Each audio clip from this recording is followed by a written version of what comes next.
The morning Amara left her small town for the city was both heavy and hopeful. Her mother packed her few belongings into a small Ghana must go bag: two faded gowns, a pair of slippers, a torn dictionary, and the notebook where she had written her secret mantra: "Poverty is loud, but intelligence is louder." Her younger brothers clung to her legs. "Amara, don't go," they cried. She knelt to hug them, fighting her own tears. "I have to go, so I can make life better for all of us." Her father didn't say much. He sat at the corner, chewing on a stick of sugarcane, pretending not to care. But Amara noticed his eyes following her until she disappeared down the dusty road. She boarded a crowded bus to Lagos. The journey was long, filled with noise and sweat, but Amara barely noticed. Her heart was racing. She was stepping into the unknown. Life in the city, the bigger city, louder and harsher than she imagined. Tall buildings towering over her, cars sped past, and people seemed too busy to notice anyone. She felt small, like a grain of sand in a desert.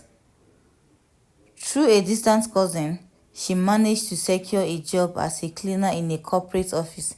It was not the life she dreamed of, but it was something. She wore the uniform, a faded blue apron with the company's logo, and carried a mop and bucket like they were part of her body. Every morning, she scrubbed floors, wiped desks, and emptied bins while young men and women in shiny shoes and fine clothes walked past her. They barely looked at her except when giving her orders. "Cleaner, wipe this table. Cleaner, the toilet is smelling." Each command was a dagger to her pride, but she swallowed her pain. The worst moments were when she saw people her age, or even younger, working in the office. They wore suits, carried laptops, and spoke big English confidently. She wondered what it would feel like to sit behind the desk instead of scrubbing under it. One afternoon, as she was cleaning the reception, a group of interns walked in. They were laughing and chatting about lectures, projects, and exams. Amara bent low, mopping the floor, hoping they wouldn't notice her. But one of them, a girl with heavy makeup, stopped and sneered. Is this not Amara Daniels, the best student in our secondary school? You are a cleaner now?" The others laughed. "So this is what all your book turned into, mop and bucket." Amara froze. Her chest tightened, but she refused to look up. She kept scrubbing, her tears falling silently onto the wet floor. That night, she cried herself to sleep on the thin mattress she shared with her cousin in a tiny room. For a moment, she wanted to run back home, to give up, but then she remembered her mantra: "Poverty is loud, but intelligence is louder. One day, the world will hear me." Days turned into weeks, and Amara began to notice something. Though she was invisible to the office workers, she could hear and see everything. She listened to how the staff wrote emails, how they spoke to clients, how they carried themselves during meetings. She began to study them silently. Sometimes, when she finished her cleaning early, she lingered near the office computers, watching the staff type and design things. She didn't understand much, but her mind soaked in details like a sponge. At night, in her cousin's room, she scribbled notes in her old notebook: phrases she overheard, business terms she didn't yet understand, new words she had seen on office papers. She promised herself that one day she would learn what all those things meant. Still, mockery followed her.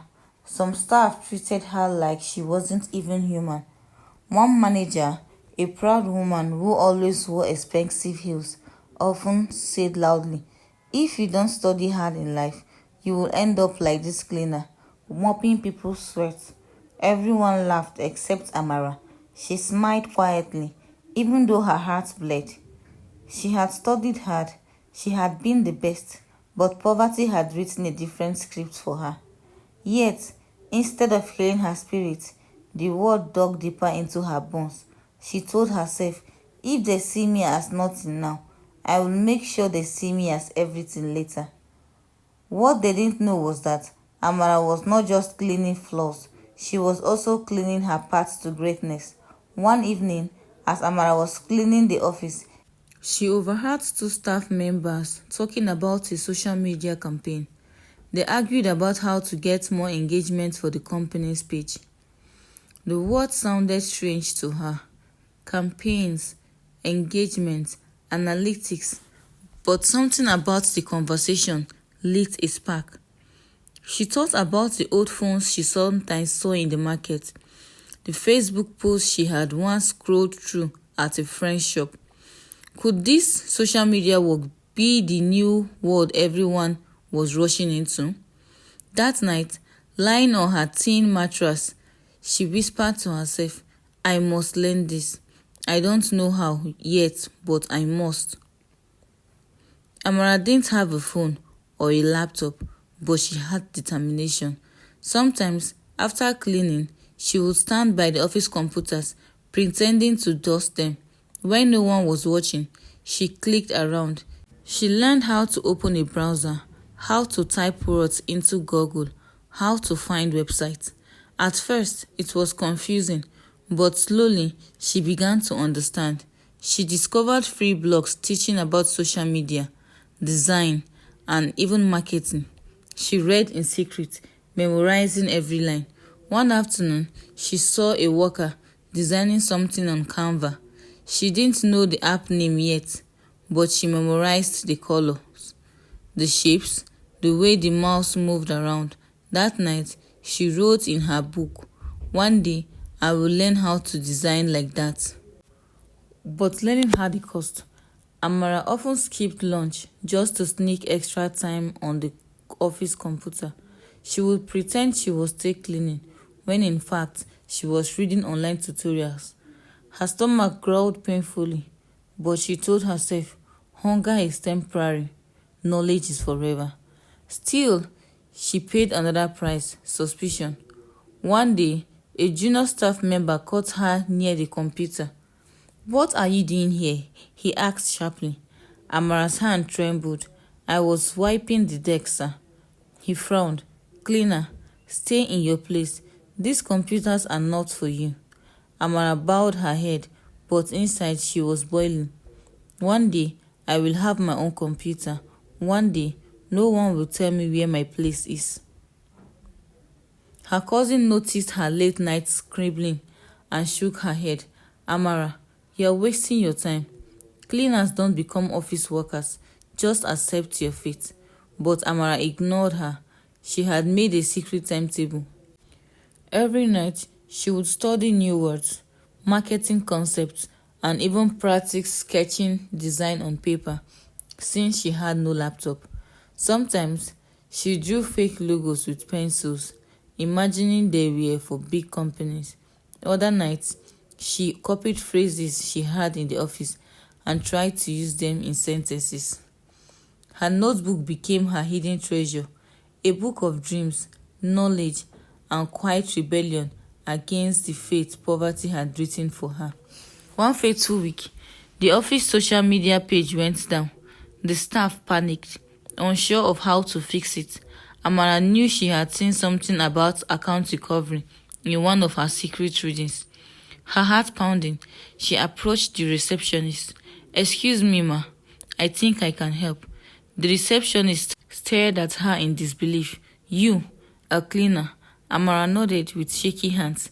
She guided the woman through a few steps she remembered. To everyone's shock, the page came back online. The office buzzed with surprise. How did she know that? People whispered. But instead of praise, one manager scrawled, Don't get too comfortable, cleaner. This was just luck. Amara said nothing, but deep inside, she smiled. For the first time, she had shown a glimpse of the intelligence hidden beneath her uniform. Weeks later, fate sent her an unexpected helper. Mr. Bamidele, one of the younger supervisors, noticed her eagerness. Unlike others, he didn't mock her. One evening, he found her secretly copying English words from a company flyer. into her notebook. Instead of scolding, he chuckled softly. You really want to learn, don't you? Amara froze, afraid he would report her. But then he said, Come, I will show you something. He let her sit quietly in the office after hours and explained how emails worked, how to design simple posts, and how marketing attracted customers. It was like opening a new world. Don't tell anyone I'm teaching you, he warned, but keep learning. You are too smart to stay a cleaner forever. Amara's heart soared with gratitude. She felt as if destiny had finally smiled at her. But progress came with pain. One night, she accidentally stayed too long on the office computer, and the security guard caught her. The next morning, the entire staff heard about it. The proud manager sneered in front of everyone. You want to steal office secrets? You think mopping gives you access to computers? If you try this again, you'll be fired. The humiliation was unbearable. Amara cried that night, feeling foolish for dreaming. But just before she fell asleep, she touched her notebook and whispered, They can laugh now, but they won't laugh forever. Months passed. Amara kept working, kept cleaning, kept learning in silence. Her progress was slow but steady. She could now design simple posters for free sites when she borrowed her cousin's phone. She practiced writing art in her notebook. She even started helping small shop owners in her neighborhood improve their signs and posts for free, just to sharpen her skills. To everyone else, she was still just a cleaner, but Amara knew the truth. She was building herself in the shadow. And deep inside, she sensed something. Something big was coming. An opportunity that would test everything she had learned in silence. It was a rainy Tuesday morning when everything changed. The office was buzzing like a disturbed beehive. Staff rushed up and down. Papers scattered. Voices rose in panic. Amara, mop in hand, paused in the corner. Something was wrong. The company's biggest client had threatened to cancel a major contract. Their social media campaign had failed. Engagement was low. Sales were dropping, and the client demanded results within a week. If we lose this contract, we are finished, one manager shouted. Amara's heart pounded. She had secretly studied campaign like this. She had practiced writing ads, making posters, even though nobody knew. But how could a cleaner dare to speak in such a storm? That evening, as the staff sat in a tense meeting, Amara entered to clean. Her eyes fell on the whiteboard filled with failed strategies. Without thinking, she whispered, This won't work. The room went silent. Heads turned. The arrogant manager sneered. Excuse me? Did the cleaner just give us her opinion? Amara froze. She wanted to disappear, but something inside pushed her forward. I have an idea, she stammered. Laughter exploded. You? A cleaner with an idea? This is not Nollywood. But Mr. Bamidele, the one supervisor who had quietly mentored her, raised a hand. Let her speak. We have nothing to lose. Amara stepped closer, clutching her notebook. Her voice shook, but her words were clear. You are trying to sell to people without speaking their language. You are posting pictures, but not stories. If you tell real stories about how your product changes lives, people will listen. People connect with stories, not just prices. She flipped her notebook open, showing sketches of sample posts she had made for practice. Crude, handwritten, but filled with creativity. The room fell silent. For the first time, they looked at her differently. The arrogant manager clapped sarcastically. Beautiful fairy tales. Cleaner, should we also hire you as the company's CEO? Laughter followed again, sharp and cruel. Amara's cheek burned, but the director, who had been quiet all along, raised his hand. Wait, this girl may have a point. He picked up her notebook, studied her sketches, then nodded slowly. Give her a chance. Let's test her idea. Shock rippled through the room. Amara's hand trembled. She wasn't sure if this was a blessing or a trap. The next morning, Amara sat at a dusty corner desk, an old computer placed in front of her. The director gave her 2 days to prepare a sample campaign. Her heart raced. This was everything she had prepared for in secret. Yet, self-doubt whispered, what if I fail? What if they laugh again? She swallowed her fear. For 2 nights, she barely slept. She worked on slogans, designed simple graphics on free tools, and wrote posts that told relatable stories. Her cousins laughed at her. So now you think you're an office worker? Don't waste your energy. But Amara kept going. Every stroke of the mouse, every line she wrote, felt like rebellion against years of humiliation. Finally, the day came. Staff gathered again, skeptical but curious. Amara presented her campaign, posts that told real-life stories of people using their products, bright, simple graphics, a catchy slogan that connected emotionally instead of focusing only on money. When she finished, the room was silent. Then the director smiled.